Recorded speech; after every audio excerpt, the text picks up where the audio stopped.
Business Exchange. I am your host today, Portia Monique, and we are here with 16-year-old CEO phenom, Tyla-Simone Crayton. How are you today? I'm doing amazing. Thank you for having me today. I mean, it's Ab- amazing. Absolutely, absolutely. So Tyla is again 16 years old. She's her own CEO. She has her own Sienna sauce. Tell us about it. Tell us who you are first. Introduce yourself. Tell us who you are, and then tell us about your product that you sell and how you became interested in being a CEO at 16. So my sauce is actually Sienna sauce, and it's a no high fructose corn syrup and gluten-free sauce that can be used on meat, seafood, poultry, vegetables, basically anything. It's super versatile. So, it really started at a young age. My mom, she was an entrepreneur herself, and just watching her and growing up with that and her instilling that mindset into me and that mentality, it grew on me. And I always had this feeling that I didn't really want to work for someone else. I didn't really know what I was going to do or how I was going to do it. I just knew that I didn't want to work for someone else. Okay, so you're 16 now. So when did this knowing come about that you knew you didn't want to work for anybody else and you wanted to be your own boss? At what age do you think? So it started actually, when I was about maybe 10, maybe like fifth grade, sixth grade, because that's when people start asking you, hey, what do you want to be when you grow up? And they really mean it. And so right then and there, like many kids, I didn't know what I wanted to be when I grew up. There's so many different jobs and fields, and none of them felt like they fit me because I was a very creative spirit, and I didn't want to be behind a desk or be just sitting and working. So that's when I first kind of knew, when people just started asking me, hey, what do you want to do, what college you want to go to, those type of questions. And really Mhm. from there it went to me just thinking about my future. So finally, but for years I already had been begging my mom for years to let me bottle this sauce that I created. And when I turned 14, she was like, hey, you can bottle your sauce now. So I just stepped into it. And I feel like that's the biggest part of it. Once God presents you with something, to just step into it is the biggest, step of it all. And once I did that, I stepped into my business, I stepped into entrepreneurship, and I've been growing. And, I don't know everything and nobody knows everything. So just doing whatever I can do to learn more about my industry. And that's another thing I realized, it's not just the sauce. The Yeah. condiments industry goes into every single industry. It can go into apparel with cool Sienna sauce, sauce it up shirts. It Nice, can go absolutely. into the media world. Everybody's always talking about sauce in their music. So if an artist shouts out, hey, I was in the kitchen with Sienna sauce, something like that.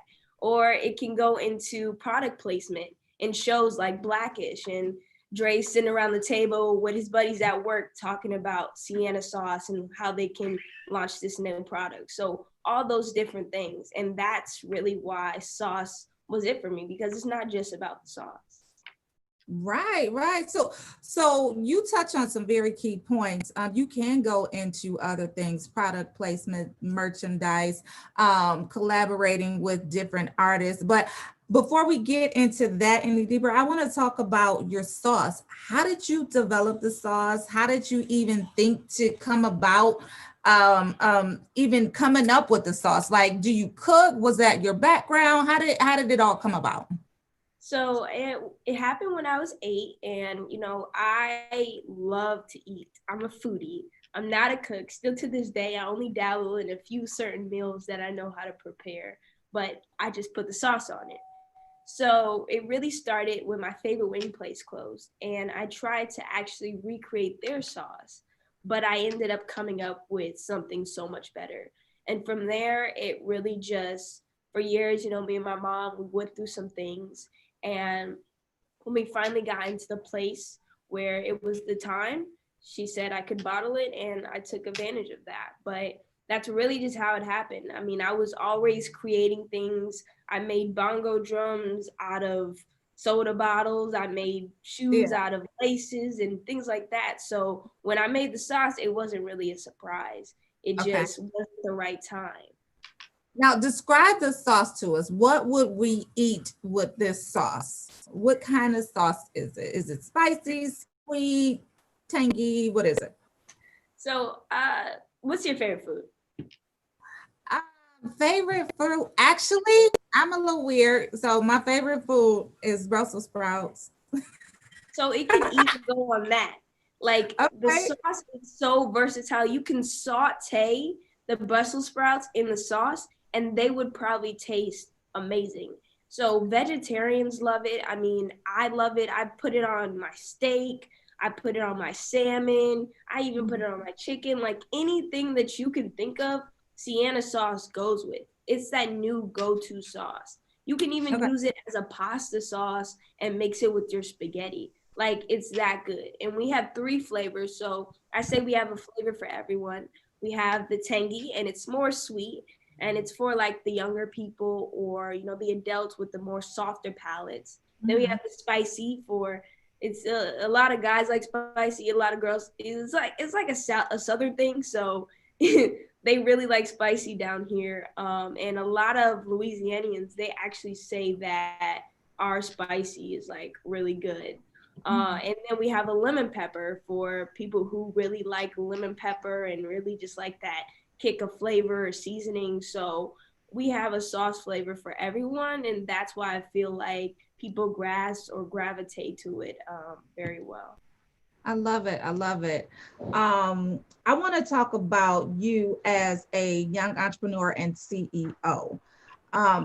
What do you do? Like, what when you were 14 and you were thinking about bottling this sauce, did you ever in your wildest dreams think that you would be a CEO and imagine the type of things that you're doing right now? Because you're a decision maker. You have a variety of flavors already out. You already know that you want to do merchandise. You already know that you want to collaborate and do product placement. So at 14 and or 10, because I think you said you were younger than that as well, did you ever imagine doing the type of things that you're doing right now as a CEO at 16?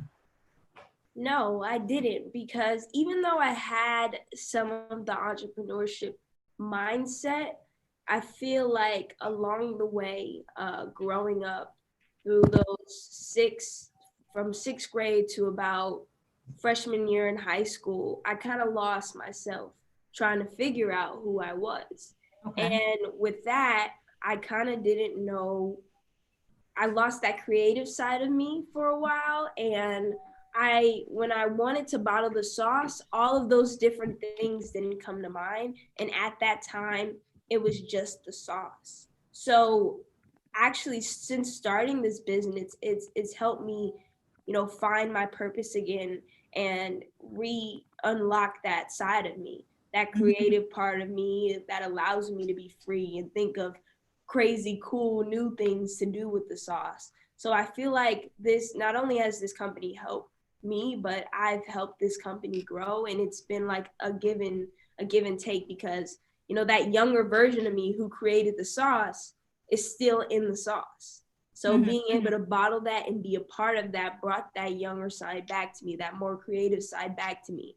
Because, for a while, when you have these people putting these thoughts in your head about this is what you should be doing when you're growing up, like just the education system in itself, it's really hard for kids growing up nowadays. Yeah.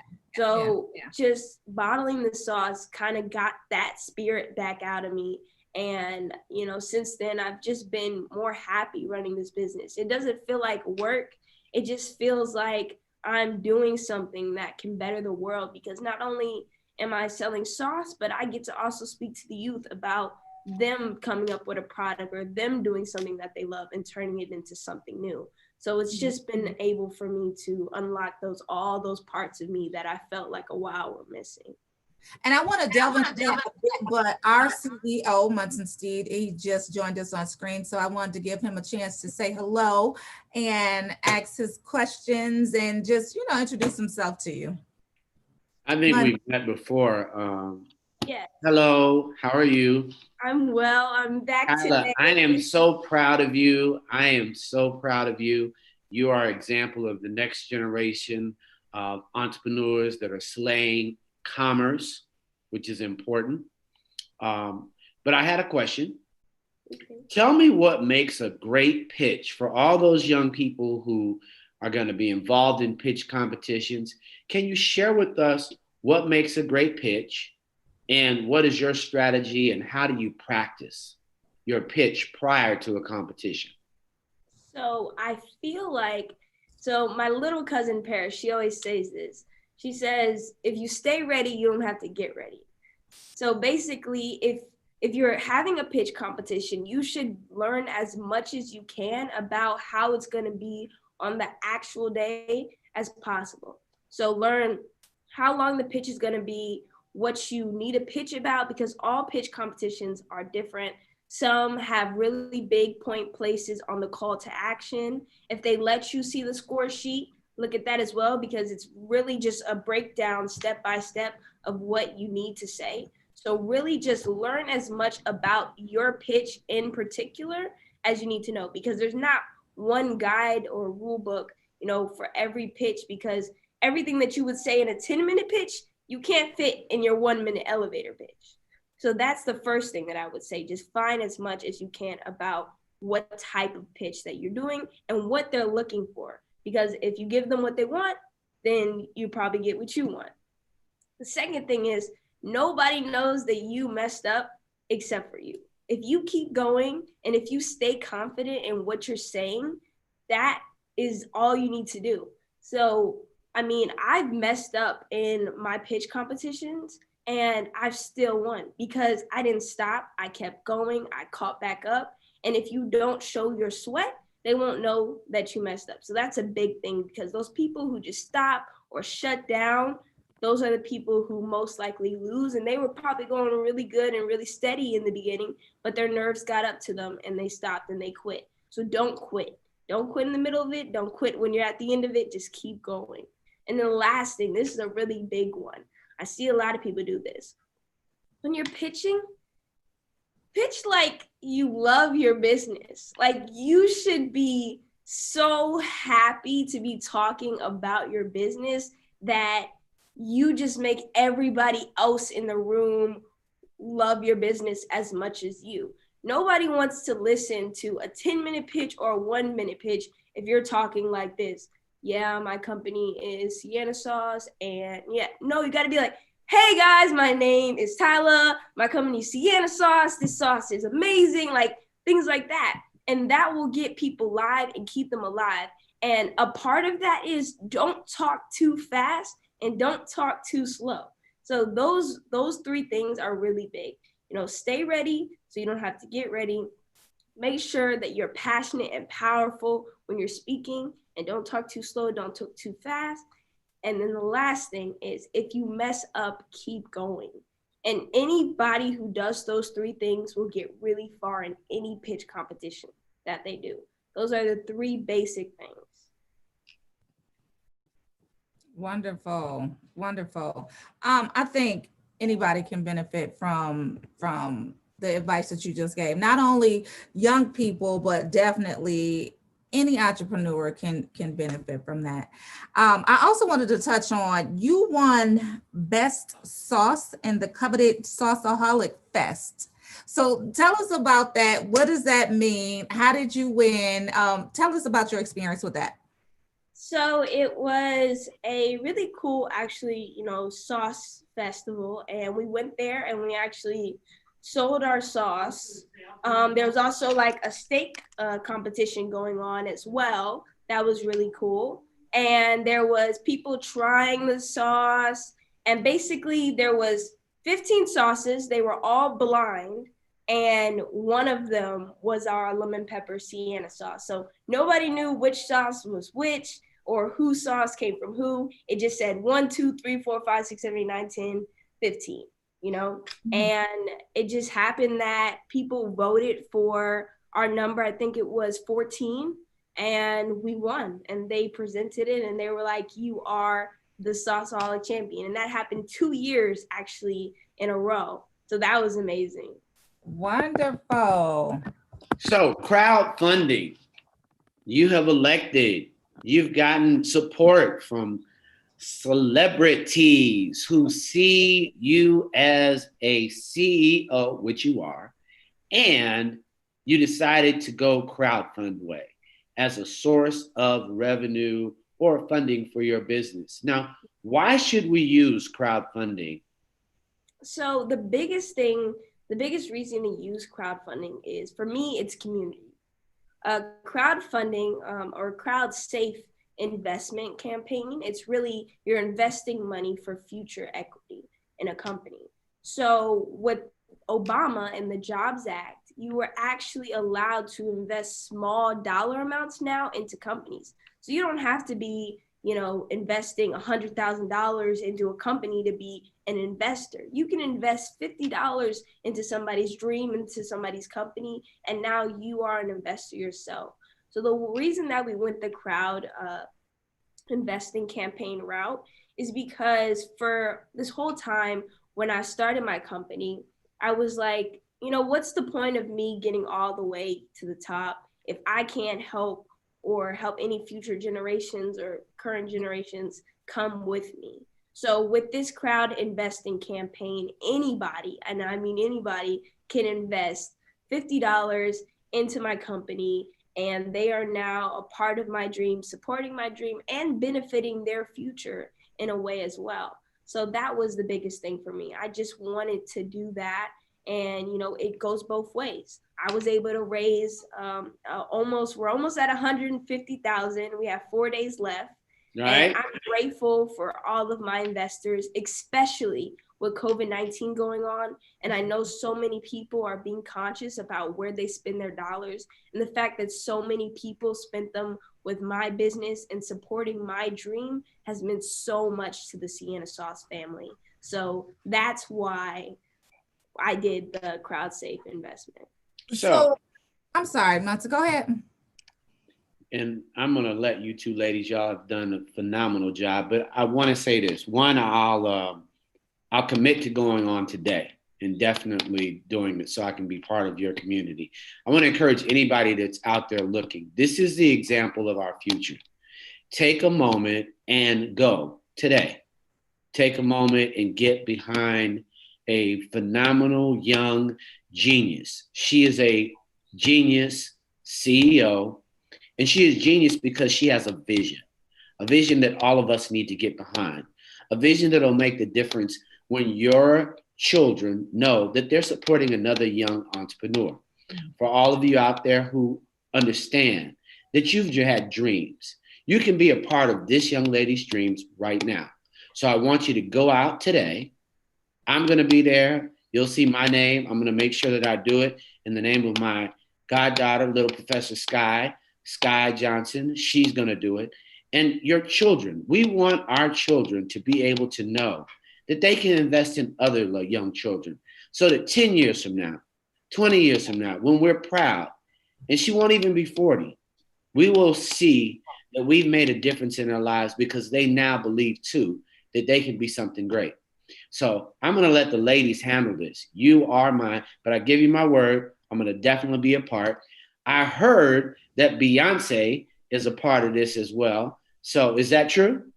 Yes. So Beyonce actually and Black Owned Everything, they joined together and they posted us on Beyonce.com. And, that was just an amazing experience to have my investment campaign put on Beyonce.com, just to wake up to that. Such an honor. So I'm really thankful, to both of those organizations for doing this. Well, I just wanted to mention that so that people know that the whole community of Houston, we're going to encourage, hopefully Megan will hear it. Hopefully the individuals over her label will understand that we need them to get involved. But I'm not going to miss this last 4 days. Let's make it a difference. Let's all show her some love. I really appreciate all that you're doing. Portia, make sure that we get this article up so that individuals know that they can participate in this campaign, and we can count this down, and we will have a phenomenal Sienna sauce. Congratulations, young lady. Know that I love you. Know that we're so proud of you here at Rolling Out. But I'm going to let you two ladies go and finish this up, because you guys are sisters with superpower. Be proud, be bold, and continue to be the loving spirit, and tell your family we are proud of the job that they've done pouring into you, and the fact that you are a young professional entrepreneur CEO. God has blessed you, and know that you're great in every step. Continue to see the vision that he has poured inside of you. I'm on to Steve. See you, my love. Tyler, I love you. You're the best, and I will keep my word today and make that investment today. All right? Thank you. We definitely appreciate you. Yeah. So Tyler, so he did say so much, and there was a couple of things that I wanted to come back to, starting with the crowdfunding. So for people who may not be as astute as you are in terms of figuring out crowdfunding, getting in front of people, garnering the attention of Beyonce, right? How would someone get involved in crowdfunding and start their campaign if they have a business that they want to raise funds for? Well, crowdfunding and crowd investing are two really different things. So crowdfunding is more like GoFundMe, and you just get money for free, I guess. And then crowd investing is more you are actually investing in a company to receive equity. So you get something in return. So that's basically the biggest difference. And the way that you can start crowd investing is you can go to a platform called republic.co, which is the one that I'm on. They're an amazing platform, and they have a great team behind them that will basically help you during your application process and see if you get approved. And it really just goes from there. But everything that you guys and this community should learn about investing is on the Republic platform. So that's what I love so much about republic.co, is that not only can you go there and invest in a wide range of businesses, but they also educate you on where your money is going. So if you want to go there just for the education, and you're one of those type of people who wants to be just very like look into all the single details until you put your money there, I totally understand that, and all the information is there for you. Wow. Okay. So I did not know that distinction. So you did crowd investment, and with the crowd investment, you have 4 more days of investing for potential people to come in and So after 4 days, go ahead. After 4 days, our investment closes, and you guys can go and find our investment campaign on republic.co/Sienna sauce. And basically, you guys could check out the updates. If you have any questions, there's a discussion, and you guys can ask your questions in the discussion platform. We'll definitely get back to you and answer your questions. And you can also read some of the questions that other people have asked, because they're all public and all of our answers are there. Okay, and I just want to stay here just for one more question, because I just want clarity on how it works. So let's say I go today, I'm going today to republic.co, I'm going to invest in your campaign. What do I get in return? Is there something that I get in return, or how does that work? So depending on how much you invest, you can also get perks. And all of our perks are listed. I think if you invest $250, you get this certain perk. And then if you invest $2,200, you get some other cool perks. So those are some things that you get on top of the equity that you'll receive in the future for future. Wow. Equity. Okay, wonderful. So we'll definitely get out an article for you today, spreading the word that you have 4 more days of your investment campaign. We need everyone in the community to support. We want you to reach your goal. What's your goal again? It's a 150,000. Oh yeah, you got that. It's in the bag. So we have 4 days. Honestly, The campaign, the most that we can actually raise is 1 million.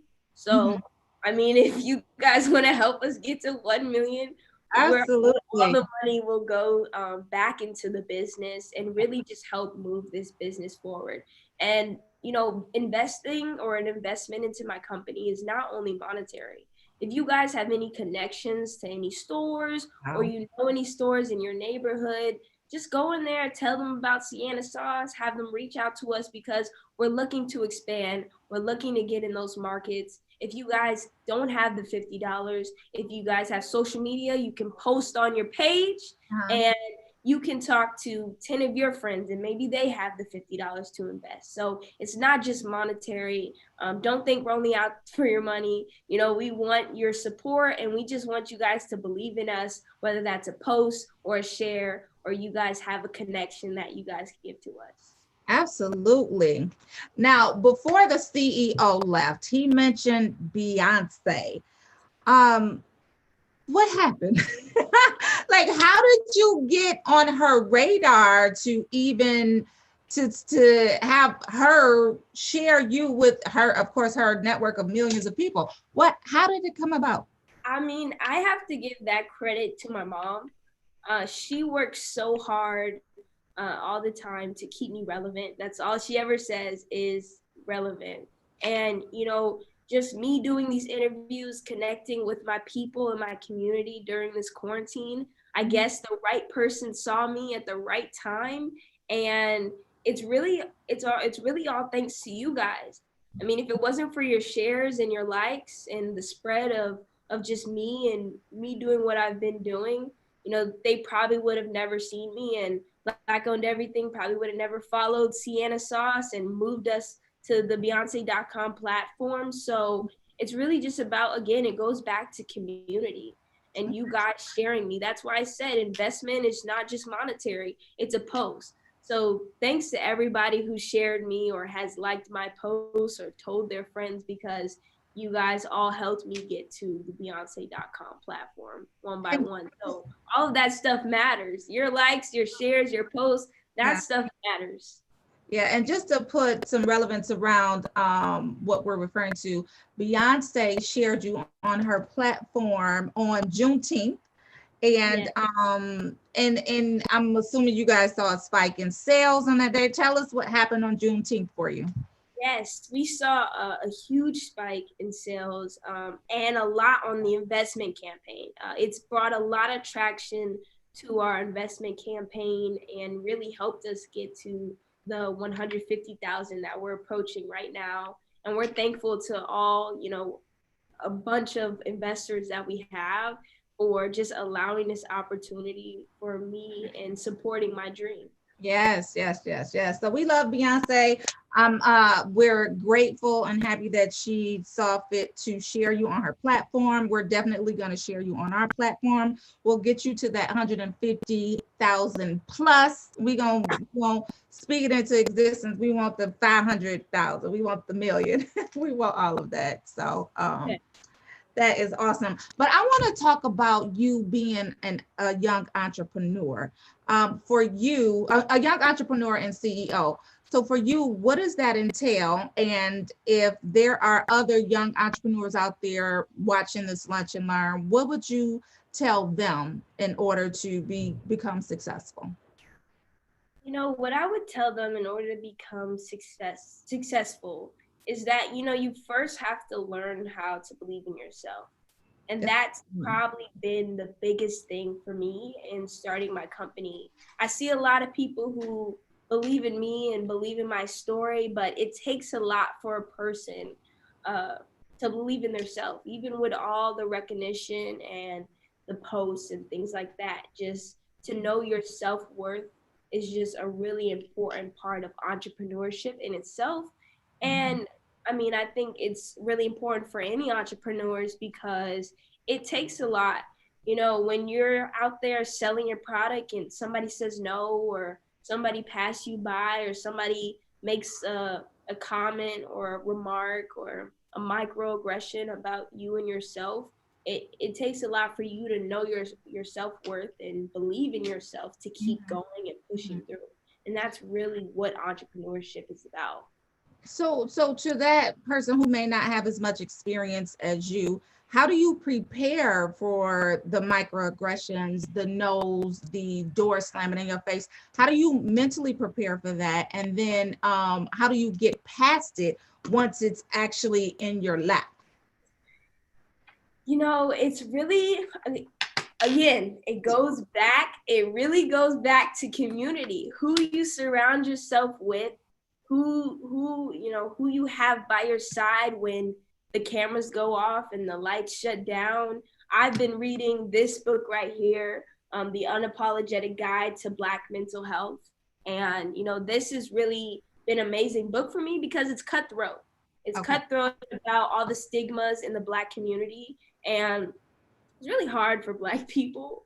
Not even of course everybody knows that, but it really gets down into the things that you've seen in other people's families and you've seen in your own family, and you kind of just brushed off like, oh, that's kind of what it is, and it shouldn't be. It is what it is anymore. Mm-hmm. And all of that stuff matters, and all of that stuff matters with entrepreneurship.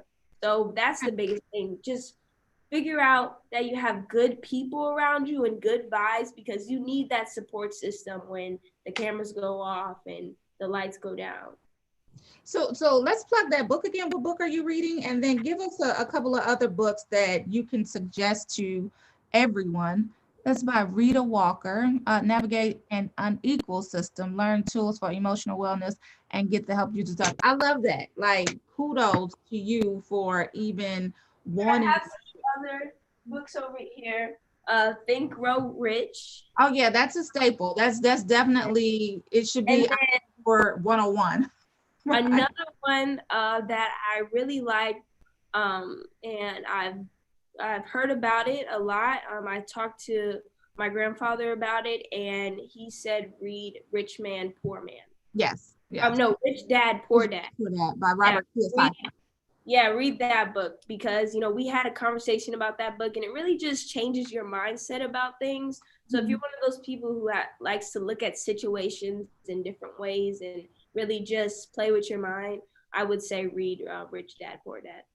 And also to touch on the book that the second book that you put up, Think and Grow Rich, there's also a Black version of that book by Dennis Kimbrough, Dr. Dennis Kimbrough, and it's Think and Grow Rich. I believe it's called A Black Choice, something like that. But that really helps to put it into perspective for African Americans going through entrepreneurship, because we have different hurdles than most, right? And so he really does a great job at explaining what it is in terms of thinking and growing rich for a Black choice. So I would definitely recommend that.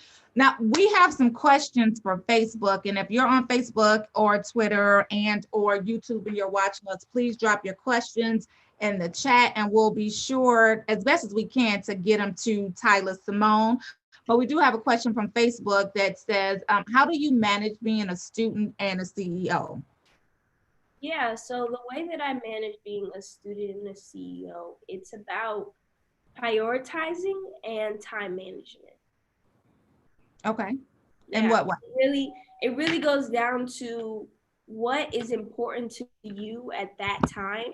That's why I always say take it day by day, but take every day by storm. So the biggest thing is, especially if you're a youth entrepreneur, to really just prioritize your time.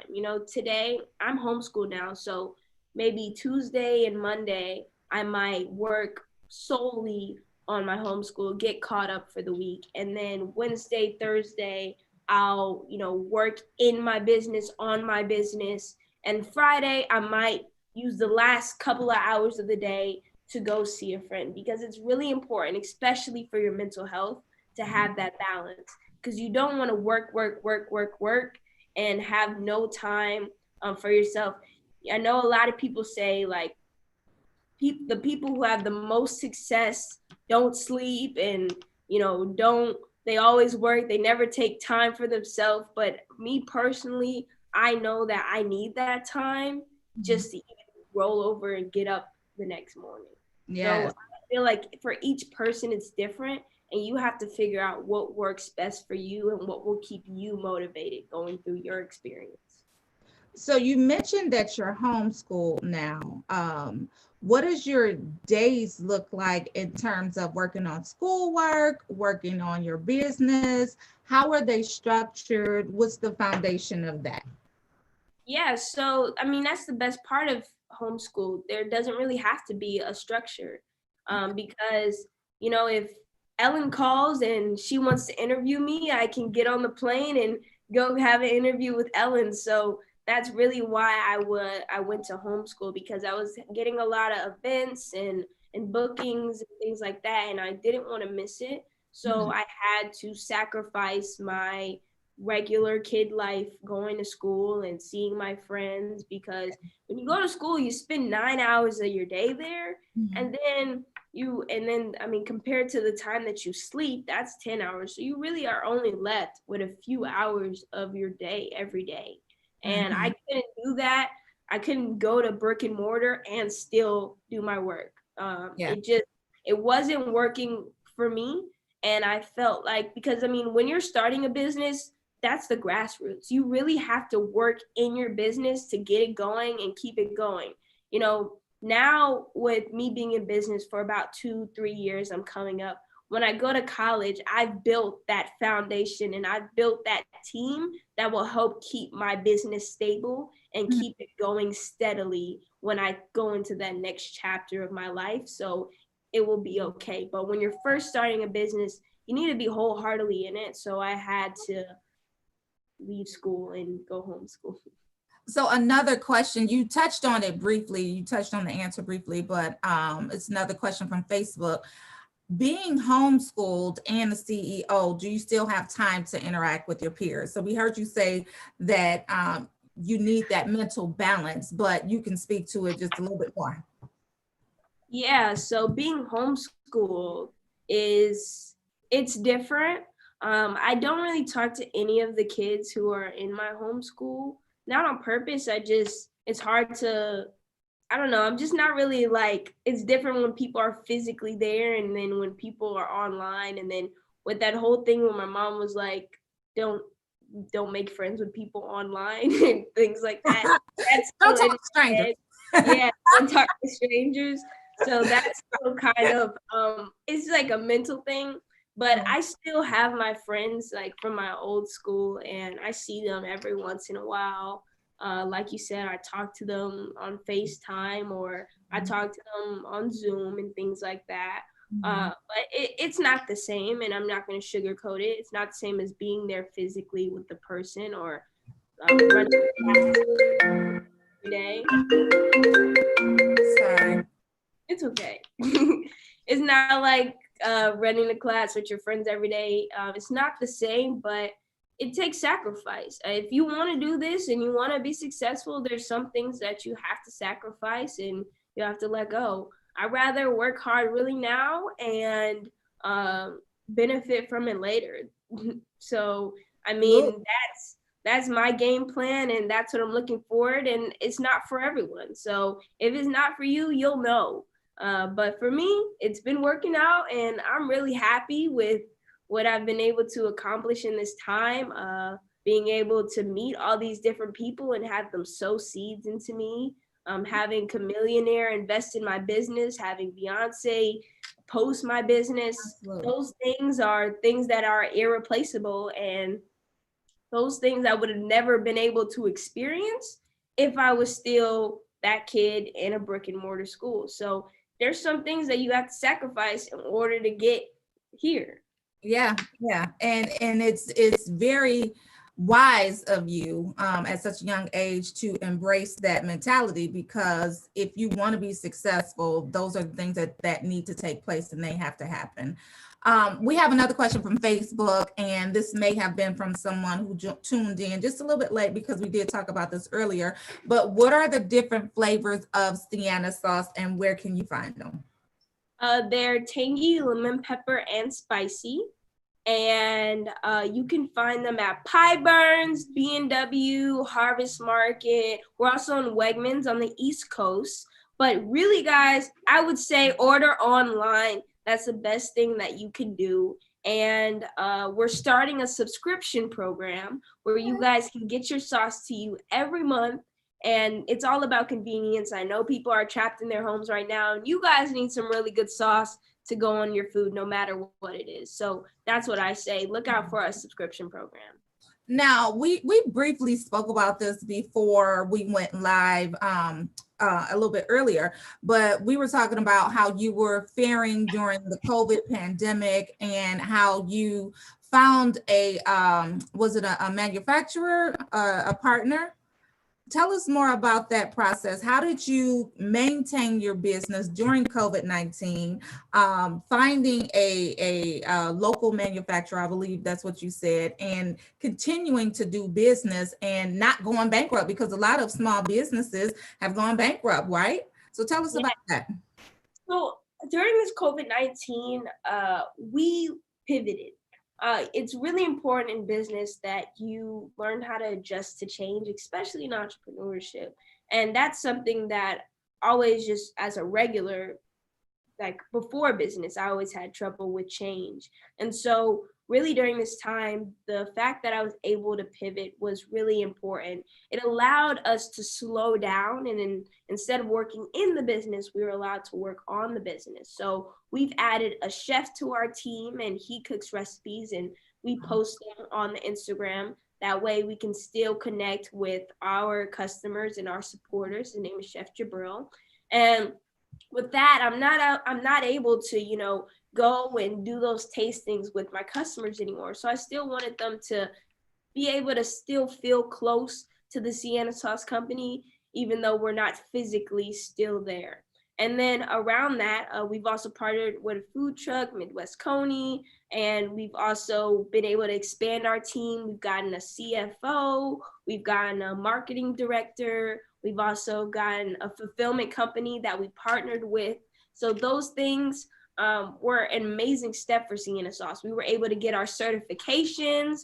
Wow. We were able to get become Go Texans. So it's really allowed us to slow down and work in our business, because I had 5 events lined up over those four months that if COVID-19 probably wouldn't have happened, those things probably would have still been, we're going to do it soon. Like it's coming. Yeah, it's coming. And it just allowed us to slow down and focus on those things, which I felt like was really important in this time.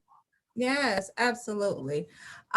It's definitely important to be able to pivot and to know when to pivot. And COVID-19, the pandemic, was definitely a time for you to just act on those different things that you needed to act upon. So congratulations to you on that. Absolutely. So what else can we talk about, Tyla? So what type of tips would you give young entrepreneurs to just step out on faith and launch that business? Give us some tips. I say, start with your immediate group of friends and community. I feel like you can get away from yourself by trying to reach out to people who they may seem close, but they're not as close as they really are, and they may not respond to your DMs and things like that. So it's really just important, if you build that strong foundation with your immediate community, it can get you really far. And that's what I did. And from there, it kind of just took off. If you have a nice group of friends, have them post you, and some of their friends will post you too. And if they don't want to post you, then they shouldn't be your friend anymore. It's as simple as that. So. Right. If they don't want to post you, then they don't need to be a friend anymore. I definitely agree. Absolutely. So I've lost my train of thought. I was going to say something else. Networking. You indirectly spoke about networking, but what else can you tell us about networking in terms of building your business? Super important. Nowadays, a lot of people know a lot of things, but a lot of people don't know a lot of people. So it's really important to network and get yourself out there. And I know it's hard for those introverts, because me, myself, I'm kind of an introvert that comes off as an extrovert. But I wasn't really a person that talks to people or was really always out there like that. It was really just me, and who I talk to is who I talk to, keep my circle small and things like that. So it's hard to go from that person to posting on social media all the time. And still, I'm trying to get used to it. I'm trying to get used to posting about my personal life, because my mom always told me, be careful what you post on social media. So for me, that was like, don't post anything on social media. Just and for a while I didn't, but once you get into becoming an entrepreneur, you have to use social media.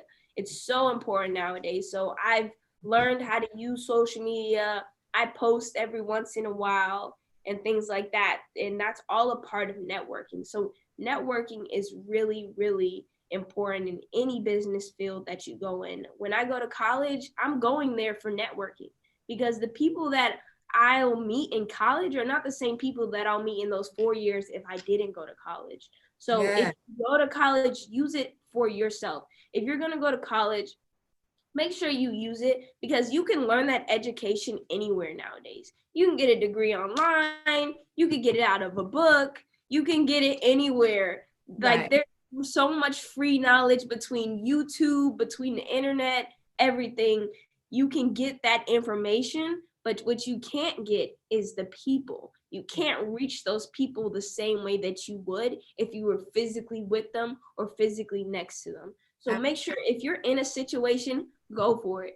If you see somebody, go for it. You only live once. You might only see them once. And that one time, all you need is to, instead of reaching out and be like, hey, I know I don't know you and I know you don't know me, but hey, this is my sauce. And if there's any way that I can help you and any way you can help me, I'm here. We should stay connected. Be that person. We need more of those people, because those people who are quiet and don't come up to you or think you're a certain type of way or don't think you'll be nice to them, it only takes one time to find out. And if they are mean to you, then on to the next, because not every person is the same way. And we should stop putting all these people in the same category, because we're not all the same. Yes. You can tell that your mom, your family, your village have done a phenomenal job with raising you. It's just coming out of you, all of it. So kudos to them, kudos to your family, kudos to you for even just wanting to get on a platform and share your story and encourage others to let them know that they could do it as well. So before we go, I'm going to touch on just a couple of more things so that we can give people more inspiration. But let's talk about mentoring. How big is that in your life? And then I want to talk about branding, because you definitely have to have your brand intact. And branding means more than just the packaging on your product. It's also who you are in terms of posting, your social media, all of that. And then lastly, I want to talk about your circle of friends. So let's start with mentoring. Okay, so mentoring is really important. And for me, my biggest mentor is probably my mom. And then, of course, my immediate family. Even though people can go outside of their family for mentors, which I feel like is really important. No matter what you do, the people who are in your family are still going to be a part of who you are. And they're going to make up who you are and who you grow to be. Even though if you try to push that part of you like deep down inside or ignore the fact that they are a lot into who you have become, they still are. And so that's my biggest thing with mentors. And I feel like it's really important for people to have mentors. And sometimes you don't really have to put the category of mentor on somebody, but anybody, when you see them and they're always sowing a seed into you or boosting you up or giving you a piece of advice or making your mindset look a different way at the world, in a way they mentored you. They may not be your mentor, but they did help you. They did sow a seed into you, and they did mentor you. So that's my biggest thing with mentors. Anybody can be your mentor, maybe for that second and maybe for that day. But I realized that a lot of things that we need to start doing is just listening. Absolutely. Love that. We talked about mentoring, networking. Let's talk about branding. what's your biggest piece of advice when it comes to branding? Be yourself. Last thing you want to do is get caught up branding somebody who's not you. Because you're always going to be having to keep up a facade of someone who's not you. So, I mean, I pride myself in always being myself.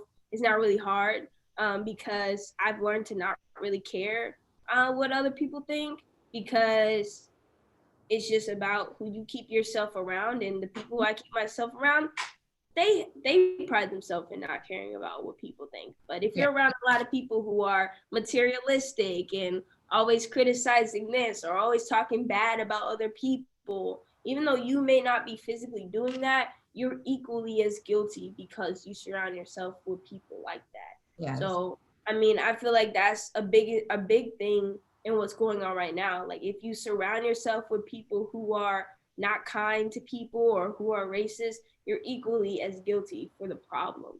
Mm-hmm. So make sure when you're branding yourself, just brand you. And if people don't like you, then forget them, because there are some people who like you. There are some people who are out there. There's a billion people in this world, and you mean to tell me not one person likes who you are? That's not even true. So definitely start with yourself and start with all the crazy kinds of parts of yourself. Yeah. You know, nowadays with everybody on social media, the people who get the most traction are the people who are just being them.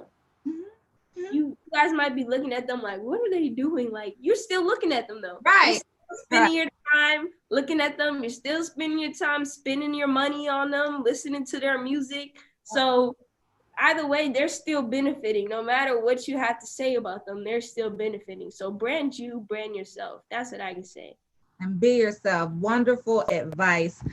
You briefly just talked about your circle of friends. What type of friends do you need to have when you're an entrepreneur and you're in business for yourself? It depends on what type of person you are. For me, I'm kind of like a quiet person. I don't really like to talk about feelings and things like that. So if I do open up to someone, it's probably going to be like another 5 years until I open up to another person. So it's something like that. For me, I feel like any person, I've realized this, you shouldn't have one friend for everything, because you shouldn't put all that pressure on one person anyway. And you shouldn't put all of that on yourself anyway, because if you feel like you can only go to this one person all the time, sometimes you're going to realize that they may not respond how you want to this thing.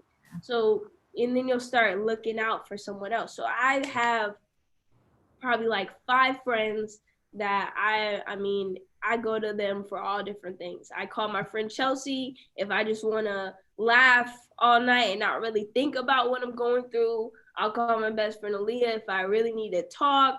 I'll call my friend Faith if she needs my help, like just things like that. Sometimes you don't always want to be the therapist, but you want to be the person that's being therapized, or whatever that word is. Exactly. Yeah. You know what I mean? So you need a different friend for everything. And so that's why I just think it's really important for us not to put all of that pressure into one person, and really just make sure who you surround yourself with. 1, you can trust them. Mm-hmm. 2, they're not fake. If you see the signs, you should let them go early, because people don't really change. I mean, they say people change, but people don't really change. There's just some things that are ingrained into people that won't change. They may get better over time, but they will never completely change. Yes. Just make sure who you keep around yourself, it's a reflection of you. That's the first thing you need to think about. And secondly, that you can trust them. It's definitely been a pleasure. You are incredibly intelligent, definitely wise beyond your years, a success in everybody's eyes. The community definitely supports you. I want to thank you for this time, for educating our community, helping people to take that next step of faith and just putting themselves out there, doing what it is that they want to do, being bold and courageous enough to even accept a no, and have a door slam in your face. So I just want to definitely thank you for all of that. And I want you to leave us with your greatest piece of success advice. What is the number one thing or the number one key to success for you? Okay, so I can't break it down to one, but I do have three. The first Go one, for it. the first one is if you don't know something, Google it. That's the first one. You should never be in a position where you say, I don't know, and you haven't tried to figure it out. It's all about trying. The second thing that I will say is make sure that you ask questions. It's okay to not know everything. I feel like sometimes people can get caught up in their pride and not want to be vulnerable, but nobody knows everything. You never want to be the smartest person in the room. So it's Ever. okay to ask questions. It's okay to not know. And I feel like for young entrepreneurs, they need to know that because a lot of times adults will see a young entrepreneur and start asking them all these things, and they're still in the grassroots trying to figure it out. And it's okay to be still trying to figure out. There's 40-year-olds, 30-year-olds still trying to figure it out. So it's okay to not know everything. It's okay to ask questions and make sure you Google it. And my last thing is find someone who's doing what you want to do and what you want do. Find someone who's already doing what you want to do and follow in their footsteps. So that goes back into mentoring. Follow after they're doing. Don't reinvent the wheel. That's the last thing you want to do. Don't try to reinvent the wheel. Take what they did. You may critique it. You may change a little bit, but don't try to reinvent the wheel if you don't have to. So that's what you should do. And the last thing is don't let people put you into a bubble. A lot of times, and I really had to change my mindset about this, but adults and grown-ups will ask you, what do you want to be when you grow up? All the time. And it goes down to them basically saying, what is something that you want to do for the rest of your life? But here's the thing, you don't have to do one thing for the rest of your life. And that's what I feel like a lot of people miss out on. You have a whole life to live. You have a whole world to see. So you don't have to do one thing, be in one job, sit in one office, talk to one person for the rest of your life. There is no right or wrong way to live. And I feel like through the years, that stigma, it's getting better now with the new generations coming up. Not everybody's going to college. They understand that college is an option and not a requirement and things like that. So just make sure that you live your life the way that you want to. If you get into something, stick to it, but you don't have to be in it forever. You can start a company, sell it. Now you're a millionaire. Take those millions, set up another company, sell that company, keep it going. Like if you're that person and you're good at it, keep doing it. It's your life to live. So don't let these teachers, these adults, the systematic school system bring you down into thinking that you have to commit to one career, do one thing for the rest of your life, because you don't. And we're all trying to figure it out. That's the biggest thing. We're all trying to figure it out. Well, there you have it. Thank you so much for hanging out with us this afternoon, giving us a lesson on entrepreneurship from a 16-year-old CEO, guys. Congratulations and kudos to you. Definitely appreciate your time. If you don't know, now you know. You got Tyla-Simone. We'll definitely be dropping the article. We'll encourage everyone in the community to go crowd invest at republic.co. We're going to get you to, yes, we got 4 days left. So we'll definitely get you to that mark and beyond.